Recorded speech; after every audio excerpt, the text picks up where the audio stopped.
చాలా రోజుల తర్వాత పూర్తి జీతం తీసుకుని వెళ్తున్నానంటే నా భార్య ఎంత ఆనందపడిద్దో. ఏంటి తొందరగా వచ్చేసినట్టున్నారు ఇవాళ?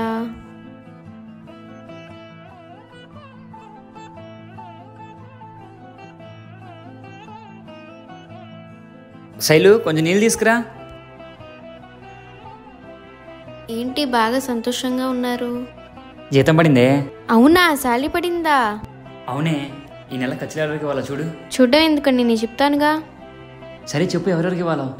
ఏవండి ఇంటి రెంట్ కట్టాలి, కరెంట్ బిల్లు కట్టాలి, పాప ఫీజు కట్టాలి. ఏవండి డ్రెస్ ఇప్పిస్తాన్నారు, ఇప్పిస్తారా? డ్రెస్సేగా తీసుకుంటా లేవే. ఇదిగోవే 2 డబ్బులు, కరెంట్ బిల్లు,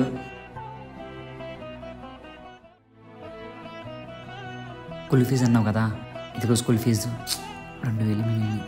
ఇదిగోవే డ్రెస్ కొనుక్కుంటా అన్నావు కదా, ఇదిగో 2000 డ్రెస్ కొనుక్కో. జీతం వచ్చినంతసేపు పట్టదు ఖర్చు చేయడానికి. ఏంటో ఈ మధ్యతరగతి జీవితాలు. ఏంటంటే అంత నీరసం అయిపోయారు?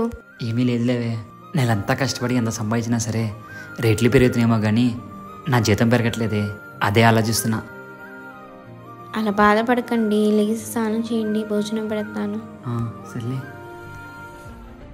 మన మిడిల్ క్లాస్ వాళ్ళకి జీతం వచ్చినంతసేపు పట్టదు ఖర్చు అవ్వడానికి. ఏమంటారు, నిజమే కదా? కామెంట్లో చెప్పండి.